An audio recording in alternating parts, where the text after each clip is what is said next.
So, played last night. Let's take a look at what we did. The players finished the maze out. Basically, there were 5, I think, left.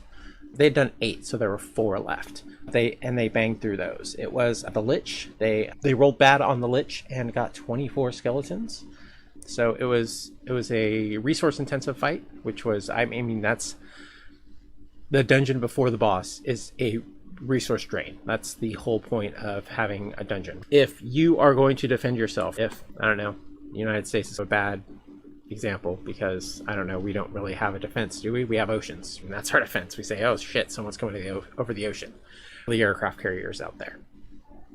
So I think that is our defense. But if we were going to set up a structure somewhere in the middle of territory that we thought to be hostile, like a castle, we don't just put our room there.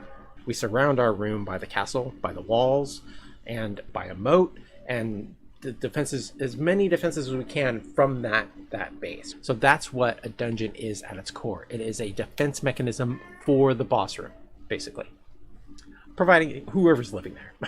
Defense mechanism for who's ever living there. Some dungeons have multiple factions, and those factions all have boss rooms, right? Leader rooms, whatever you want to call it. And their section of the dungeon is fortified, reconstructed to protect those rooms. That's a good way to go into a dungeon, thinking of it like that. Tom said last night that the dungeon is out to kill you. That's why it's there. And that is why it's there. It's there to protect the room. It's there to kill the players. The dungeon needs to do everything it can to destroy the players. Okay. I think it was Matt Colville who said, when you plan on killing your characters. When you play, help them out as much as you can. So there were some tough decisions last night. Tough options. Someone tried to use deception against the maze, and I couldn't find come on, help me out. Like some of the other ones, someone tried to use sleight of hand for pickpocketing somebody, but there's nobody around. So the skill challenge gets weird in points like that. And the whole point is describing what your character uses to the best ability. So someone dumped a lot of resources last night. Ark dumped a lot of resources into moving to the left. Let's see, where did we start? I believe it was the guard room, right? The second guard room. And someone rolled and got a 25, I think. So we just hit the green slime. And then someone did the lair and rolled bad. So we moved over twice, I think. I want to say there was another one up here that I don't think so. Oh, the Grove, yeah. So someone rolled bad on the lair, so they got a Lich with 24 skellies, drained some resources. Then they went into the storage room. Someone spent resources to go backwards on the chart. He spent a lot of resources. He spent basically 8 different resources to push back 2 squares to get back to the beginning. So they met a grove of strange trees, and there was an abyssal bough, a devil bough, something like that. It is from Creature Codex. Not Creature Codex, sorry. It is from Tome of Beasts. Devil's Bough is what it's called. UGH. Devil's Bough, 5th edition. There we go. All right. See, the Loston sniffed around and was attacked by the tree, grappled and tried to drop into the mouth, but the tree's like a CR6, so it was squashed pretty quick.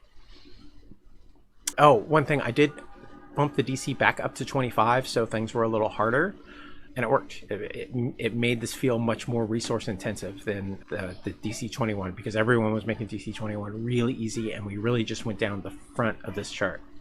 I wanted to make it really difficult. So next time I do this, we're going to stick with that high DC.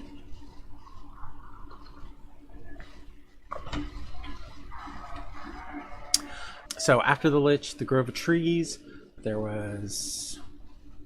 The storage room was last. Oh, the guard room. So that, I think that was the first one. So the guard room, I think some rando, played by Sean, rolled good on that. So we just uncovered the first one. And the green slime, he looked up and saw that there was a green slime on the ceiling. And then storage was the last one, and it was perfect. This is, I love how things work out. I feel like things just work out. There's this magic with D&D when the dice do what the narrative is explaining. It's also magical when the dice do opposite of what the narrative is explaining, because then it pushes you to think from outside the box. That happened last night as well. And this wasn't the dice, this was the player choice. They didn't know though. So the last room is another storage room, and it contains 2 more pieces of art from the dungeon stash, the treasure hoard of a CR20 creature. And it contained the magical sword, the magical sentient sword. Someone made a comment, oh great, another sentient weapon for our party. Yeah, another sentient weapon for the party. So I was looking for a maze. I was looking for an enemy. I was looking for a demon specifically. So I started doing some research. I think I mentioned this last week. Not that I've edited it last week, but I subscribed to, or recently resubscribed to EN World Insider. It's spelled with a 5. I'll put a link in the description. That's right, I can paste links right here into chat, huh? There is that. Here is the Devil Bow. Oops. 5 edition or 5e SRD. It's really cool. Any OGL content can get put up there for free. It's very, very cool. It's D&D Beyond for third party basically, and it's the third party stuff I use. It's Frog God, it's Kobold Press, there's a couple others on there, but yeah, it's got all the stuff that I use. Troll Lord, I think. Generally speaking, if it's OGL and I use it, it ends up being on there. I think that sometimes I have looked in there and bought books based on that, because I do not condone piracy. And while it's not piracy, I feel guilty using their material without buying the book. I try to stick to what I own when I'm using gray sites, I guess. Yeah. Before D&D Beyond, I would download PDFs for the WotC books that I owned. But I would not download the PDFs of the WotC books that I did not own. And that's morally gray, right? Because I could go out, I could sit here and I could photocopy every single page. I have a scanner right there, and it would take me a long time. Actually, my Crystal Strahd book fell apart, so it would have been easy for that, as well as the Monster Manual, to just scan all the pages in and assemble my own PDF. So yeah, morally gray. It's technically, it's not hurting anybody because I bought the books and there was no way at the time to buy the PDFs. I think I still have the PDFs. I don't think I deleted them. But when D&D Beyond came out, I jumped on that and I bought all the core stuff that I use. Let's go ahead and get rid of that. Let's see here. So yeah, the weapon. Let's see, what is the name of that weapon? Up to the top. Storyteller Seeds, is that where it's at? Yes. I need to learn the name of this weapon. I need to practice. Practice. Here we go. Oh man, look at that. Kaleidoscope is what it reminds me of. But Claw-eyed Icardos.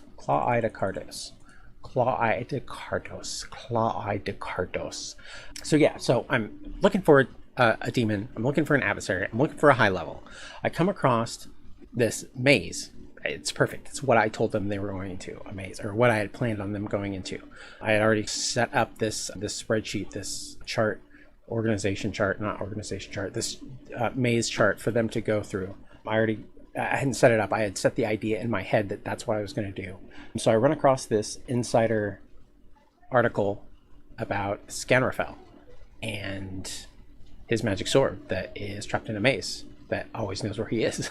So I was like, wow, it can't be more perfect. Things work out. So I snatched that up, and unfortunately or fortunately, I don't care. It's got a Sentient Sword in it. It's a pretty badass sword. It is pretty powerful, but the characters are getting pretty powerful. We are pushing tier 4 here. Someone just hit 16, I think. Yeah, we're pushing tier 4, so they're getting crazy powerful, right? They took on a CR20 last night, and there was what, 6 of them? 6 of them. 6 with CR20. There should have been a pretty good fight, and it was. It ended up being a good fight. We moved over to a different map here where he was standing here summoning something with tentacles and eyes and mouths trying to crawl out of this portal, which ended with it pretty much coming out of the portal, and then they were like back on the abyss all of a sudden outside of the maze, and the maze entrance is gone. I don't think I mentioned that, guys. The maze entrance is gone. So it was a pretty good fight. I had some Chasme, the flying bug-like demons, in here guarding, and that was from a random encounter. I was just going to have it be one-on-one duke out, but yeah, it ended up being a great fight. It ended up being a lot of fun. There was, again, with the good dice rolls, Roger was trying his best to push through or push off the pedestal he was standing on.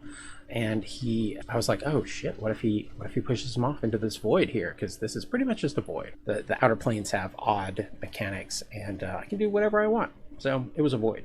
So the first one, he just like flat out, boom, resisted it.